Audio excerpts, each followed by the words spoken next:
Okay, well, Tiffany, it is good. Like I said, as we were setting up, it is good to just see your face and hear your voice. So I appreciate you taking the time today just to chat a little bit. The goal is to really highlight our Be Well community and some of our members so people can get a chance to connect with you and learn more about you individually as well as the work that you do so they can get connected in that way. My name is Carmen Ray, and my company is Be Well Network, Be Well for Women. And we are basically a community that supports women and primarily women entrepreneurs, or I like to say women who are purpose driven, women who have just answered the call to do something beyond themselves. And sometimes that shows up as entrepreneurship, sometimes that shows up in leading nonprofit work, and sometimes that's just simply volunteering and being the best that you can be in your family and in your community. So that's what I'm all about. And Tiffany has been one of our long-standing, most supportive members, and she has a powerful story. She's also being featured in our Souls of My Sisters virtual book club this month. But I'm going to have you all to hear directly from Tiffany. So, Tiffany, tell us a little bit more about who you are and what it is that you do. Sure. First, I just want to say thank you so much, Carmen, for having me here today, for building up all the women and women in leadership that you pour into. You have an endless impact on the community, and I just want to acknowledge that and say thank you so much for being so amazing and for all that you do. As Carmen said, I am Tiffany Ann on my social media platforms. I am a pastor in the Nazarene denomination here in Arizona. I am also a co-author. I co-authored a book recently that she mentioned, and it is Empowering Women Overcoming Obstacles. My nonprofit is Imperfectly Flawless. And what we do is we have kind of a few different things under this umbrella. Imperfectly Flawless is a strip club ministry at its heart. We serve women who work in the entertainment and adult entertainment industry. We do that by taking in gift bags, sharing the love of Jesus with them, really just building relationships, pouring into them however we can. It's a hard job. Obviously, I'm a pastor, but my goal is not to go in and save women. I just want to love them right where they are. I don't have any hidden agenda there. Everybody needs to be loved. Like I said, it's a hard job. We just take them little blessing bags, pour into them any way that we can, connect them with whatever resources they might have a need for in their life. Some need help with counseling. Some are looking for another job, and we're able to connect them with resources for that. Some are needing funding for schools. We're working on a scholarship fund right now. Some may need drug treatment. So we just connect basically kind of like Carmen does with everyone in her life. We connect them with everything that they need in life, and just love them through that. Our other main focus right now is on the crisis of pornography as it impacts marriages, as it impacts families. Right now, we're spending a lot of time working with parents on how to prevent their children from gaining access. You mentioned earlier this strange time that we're in now. Everybody is digital, Yes. and everything is at your fingertips, which sometimes that's an amazing thing and it's such a blessing. But as far as kids go, a lot of times it's really difficult to keep that reined in. They have access to everything at their fingertips.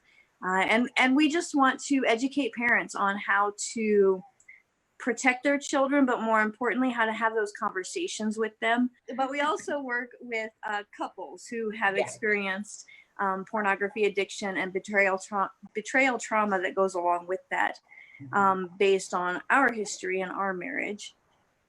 We are this year in the process of, we are looking for an actual physical space right now to open a drop-in center, which, although my heart is for serving the adult entertainment industry girls, it will be for all women who are in need. We see a huge need in the community for all of the resources that we're able to connect these dancers with.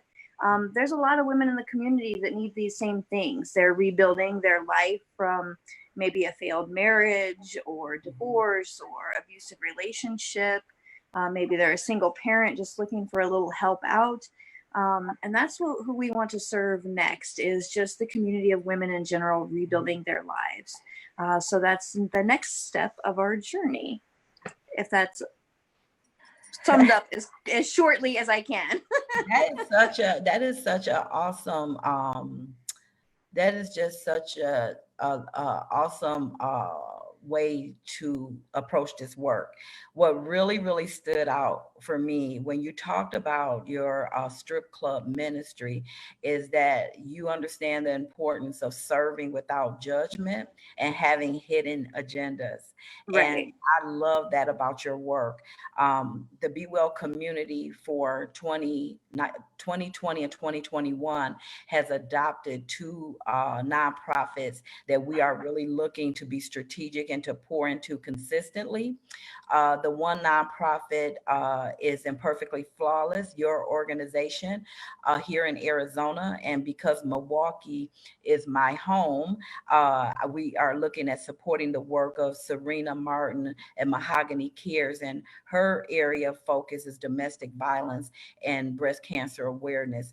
I have just, and the reason why I really want to focus on you two is because what you have in common is growing through the process. Mm, Right now, I'm in a leadership training, and the thing that's sticking out in my mind is called the compound effect, mm, and how we can do little things, because you just shared, Tiffany, who you are and what you do.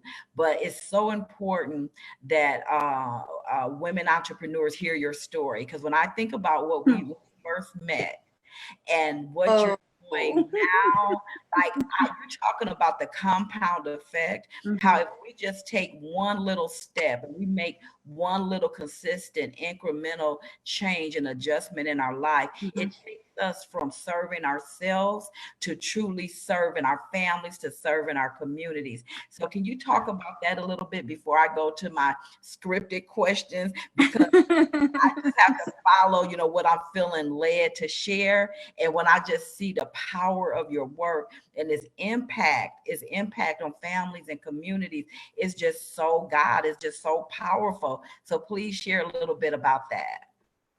So, a little bit about my story. I grew up in a extremely abusive environment, which left me unhealed for a very long time, although I didn't realize it. When I realized it and started seeking healing with God, and really with being surrounded by incredibly powerful women like Carmen, like the Be Well Network, all of the people that I've met who have poured into me and helped me learn that female relationships are healthy. They don't need to be toxic. They shouldn't be toxic. Right. That we need to be supporting each other. Yes. And all of those things help me heal on so many levels. I could talk for 3 hours about my story, and you guys would still have no idea Yes. um, the amount of healing that has happened. When I first met Carmen, I was terrified to even talk in front of a very small group of about 10 women, maybe.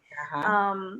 And it was humiliating. Like I go back and I see the video that someone took, and I just can't even believe that that's where I was. Wow. Um, anyway, through this process, I just kind of got this acceptance of myself, which is really where it all starts, right? Learning how to love yourself, Yes. embrace your story, and move forward with it. Like I didn't have to stay a victim of my sexual trauma. I didn't have to stay a victim of abusive parents. I didn't have to stay a victim of anything in my life. Mm. I was able to grab a hold of it and use it to fuel my passion. See, Yes. God may not want everything bad to happen to you, but he will use it in the end for his glory, for his purpose, and to change someone else's life. Amen. Yes. So that's really what has happened to me. I'm able to minister to strippers because I know what it takes to be a 19-year-old single mom doing what you need to do to pay the bills. I know how it feels to think that that is being empowered. Mm-hmm. And I've learned how to not see it that way, that my body was not meant for somebody else's pleasure, that my body was made by God, and to be used for his purpose. So yeah, a whole lots of healing got me to all of that. But as I mentioned, my marriage was impacted by pornography. That's what fuels that portion of our ministry. Everything that I've been through in life has been for a purpose. And now I'm using that to help change other people's lives. Wow. And I love the component that you've so seamlessly integrated is the working with the parents around the pornography, because we want to, try to not understand the impact of pornography on why our children are so hypersexual Right. at such an early age. And that has such a lot to do with it.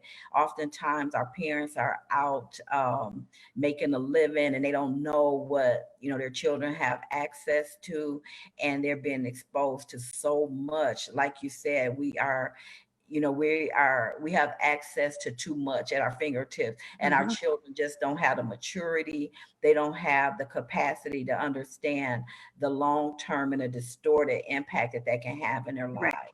Right. And it gives them a distorted image of what to expect in their relationships, right? We're seeing this huge shift in even just in teenage dating. I have a 16-year-old daughter, and by the second date, they want pictures of areas that you shouldn't be seeing, period, let alone on a second date with a 16-year-old. Yes.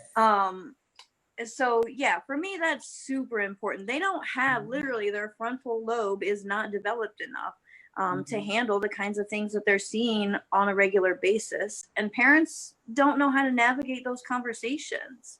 Right.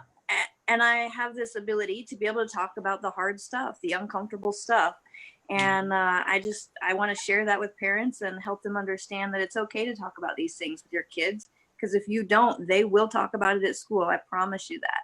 Absolutely. And let's talk about your background professionally. What do you do, so that our listeners and our Be Well community can just truly understand that you're coming to this work not only from personal experiences, but the fact that you are professional and you do have the background and the capacity to understand the science of it at a deeper level. Can you talk about that a little bit? Sure.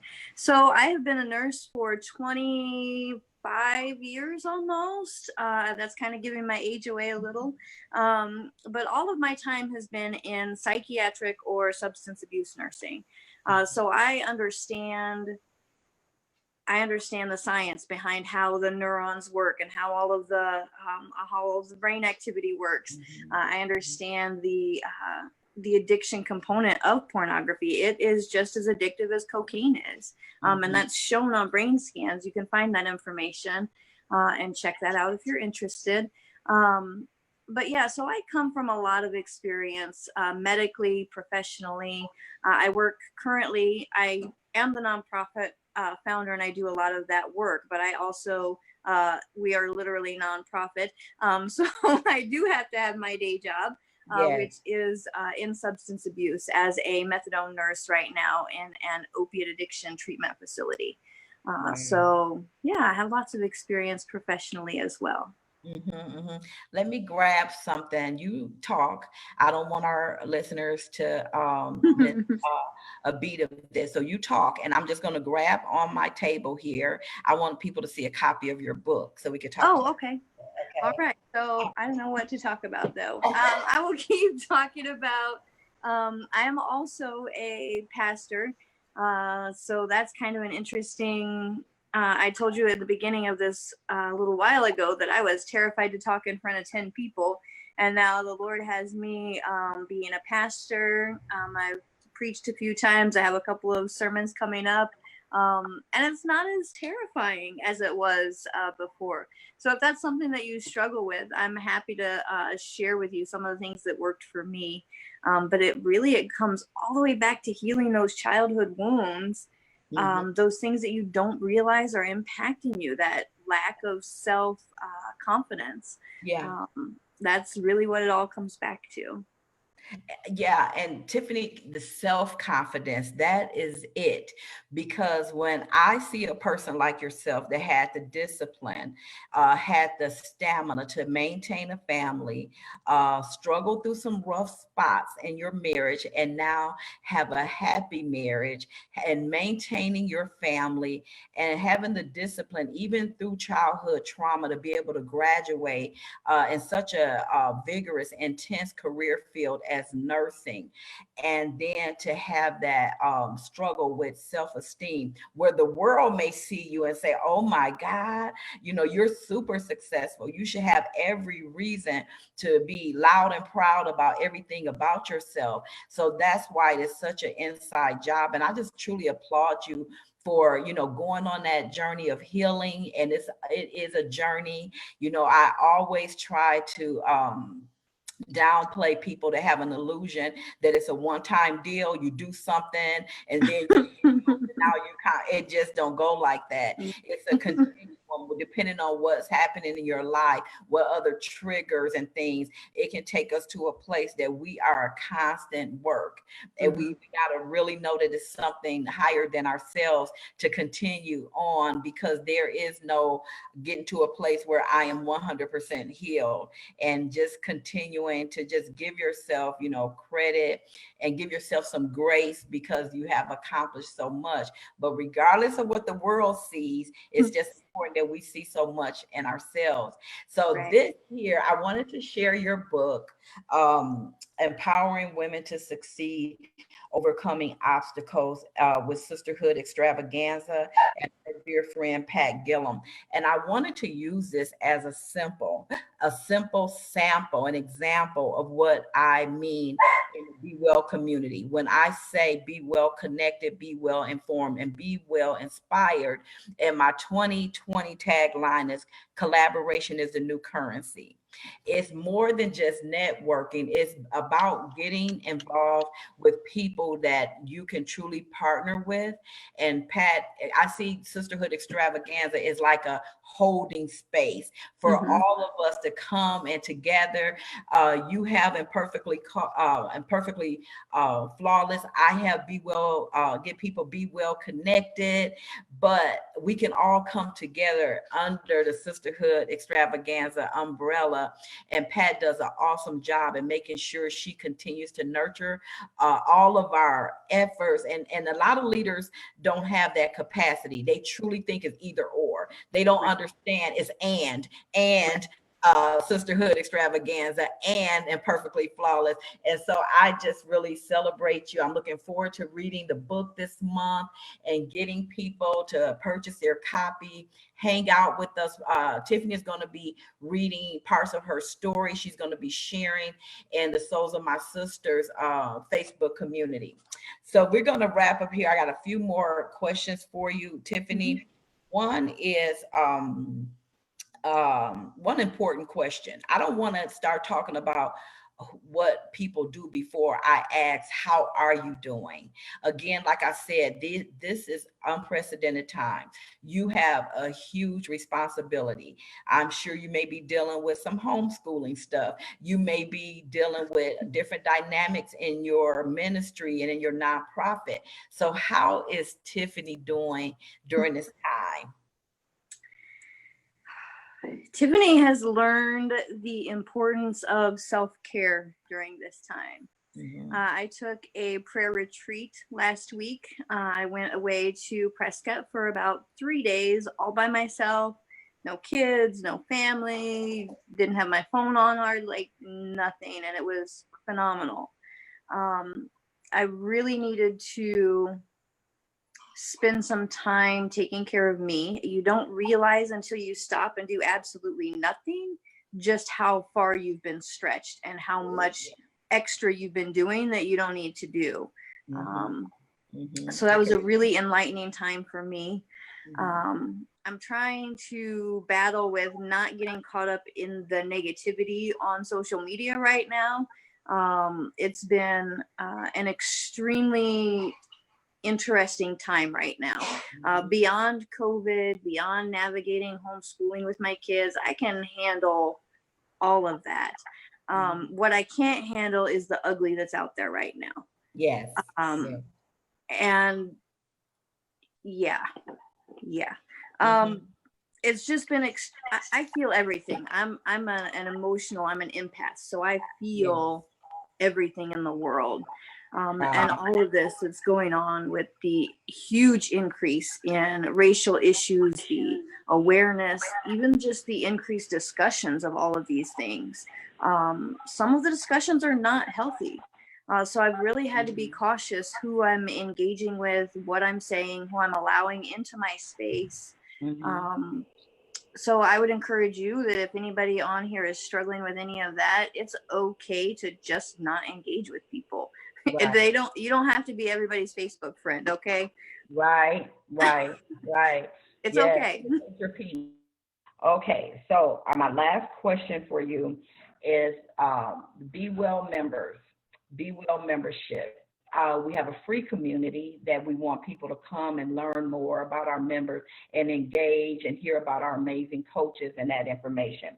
So the pillars of Be Well is to be well connected, be well informed, and be well inspired.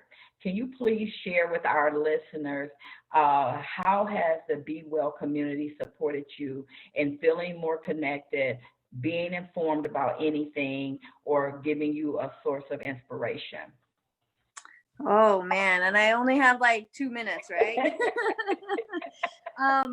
I'll just start with literally my nonprofit would not be in existence if it wasn't for the Be Well community. Not just financial benefits, but I have learned so much from each of the women and some men. There's some guys in there too. I have learned so much from them. I just I'm an observer, so I may not be interacting all of the time, but I am taking in a lot about what to do, what not to do, leadership, leading a nonprofit, even just learning how to be okay with getting outside of my comfort zone. Carmen has given me a platform several times to share my story. And every time that I've done that, I've gotten less nervous. I've improved my public speaking skills. I've been able to just share from the heart without trying to read word for word off of a paper. You know, I can't, I know it sounds super cliche, but I can't put into words the benefit that I have gotten from the Be Well community. I have been connected. I have met people from all over, not just Arizona, but all over the country, who support my mission, who check in on me, who pour into me. And in turn, now that I'm in a place where I've learned enough that I can start imparting wisdom as well. Not that I'm at a level of achievement or perfection. So connected. I've connected with people in Arizona who are now going to be able to be a part of my drop-in center, who have services that they can provide to the women that we'll be serving. I've also connected with women across the country who are in the Be Well network, who again just pour into each other, support each other. I've gotten to a point where I've learned enough, not that I've learned enough because there's always learning, but I've learned enough to now start sharing and supporting people under me as well, and being able to speak into the community and share the lessons that I've learned as a nonprofit leader. A lot of lessons about what not to do, but still lessons. Inspired. Oh man. You say Carmen and I think of connection and inspired, because all that this group does is inspiring. Being a part of the Facebook group, there's always positive, uplifting messages. It's not a complaining community. There's none of that negativity allowed or tolerated. And really, it's not even in the spirit of the people that are there, right? Like, I remember long ago when we first connected, one of your things was about being with like-minded, like-spirited individuals. And that's absolutely what has been created here, is just this community of like-minded, like-spirited people who want to make the world a better place, who want to serve people, who want to inspire change. And so I guess that's a short version. I could keep rambling on, but I know your time is limited. Okay, Tiffany, I appreciate that. You totally get the intent behind the community. You have just been a consistent part. You spoke, had a chance to speak at several of our live conferences, and I just appreciate you. So thank you so very much for hanging out with me a little bit today. I'm looking forward to us being able to really connect again face to face. So thank you again for your time, and I really appreciate it. And you enjoy the rest of your day. Thank you so much. You too. Okay, be well.